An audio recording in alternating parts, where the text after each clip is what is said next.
адвоката Верны Бековой и представление исполняющего обязанности старшего инспектора уголовной исполнительной инспекции СИЖ при правительстве Татарской Республики по Октябрьскому району города Куриленко о пересмотре уголовного дела в отношении Солянова Аиды Денис по новым обстоятельствам, руководствуясь статьей 446 Уголовного процессуального кодекса Татарской Республики, судебная коллегия Верховного суда Татарской Республики постановила ходатайство адвоката Джакупековой и представление старшего инспектора уголовной исполнительной инспекции СИЛ при правительстве Татарской Республики по Октябрьскому району города Бишкек Куриленко о пересмотре уголовного дела в отношении осужденной Соляновой Аиды Денисбековны по новым обстоятельствам, удовлетворение отказать, постановление окончательно обжалования по председателей судей подписи.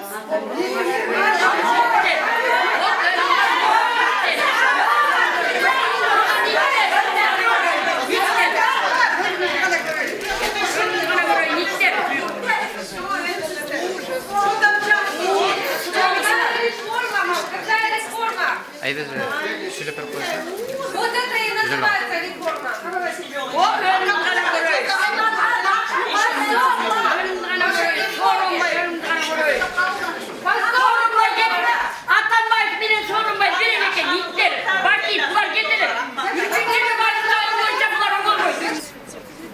Ова мына бир 2 саат мурун эле мен үмүт бар деп аттым эле, бирок ошондо дагы жакшы чечим чыгып калат дегенде эле андай менде чоң ишеним жок, андай менде гарантия жок деп айткам.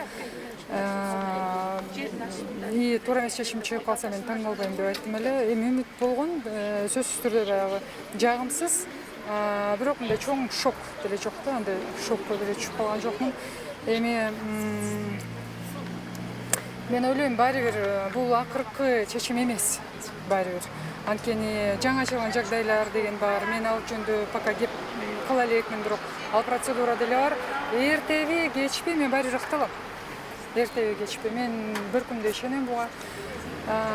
Бирок бир нерсени айтыш керек да, негизи ар нерсе өзүнүн убагында болгону жакшы да. И бүгүнкү болгон окуя, мен ойлойм, бул негизи эле ушу системага уят болуш керек, сот системасына уят болуш керек, чоң уят деп ойлойм. Ошол эле президентке чоң уят деп ойлойм. Анткени мына эки умурун эле сотторго эч кандай таасир жок, булар өздөрү өз башы менен чечим чыгарып атат деген. Мен билбейм, мен ишенбейм. Эгерде президент таасир этпесе, анда ушу таасир этчү кишилер таасир этти да. Анда президенттин сөзү кайда? Негизи конституциянын, мыйзамдардын гарантынын сөзү эки болбош керек да. Адам жарандар негизи ошол сөзгө ишенет да, ошол векторго ишенет, ошол багытка ишенет. Ошон үчүн мен ойлойм, негизи мен бүгүн эч нерсе уттурган деле жокмун. Бул буга чейин сиз ошо Атамбаевдин баягы каршы позицияда болгондой жагдай да боло элек. Анткени ушул убакыт бою парламенттен кеткени мен биринчиден соттор менен элек болуп аттым, экинчиден өзүмдүн ден соолугум менен элек болуп аттым. Мен эгерде кааласам дагы президентке каршы чыгайын десем, ошондой акыбал болбой атты да. Анан ошон үчүн бүгүнкү чыгарган чечим негизи түшүнүксүз. Билбейм, эми баары деле мен ойлойм, азыр эле убакта бул ачыкка чыгат да. Эмне бүгүн эмне болгону азыр айтуу кыйын. Бирок жакын арада эми ал деле ал чындык чыгат деп ойлойм.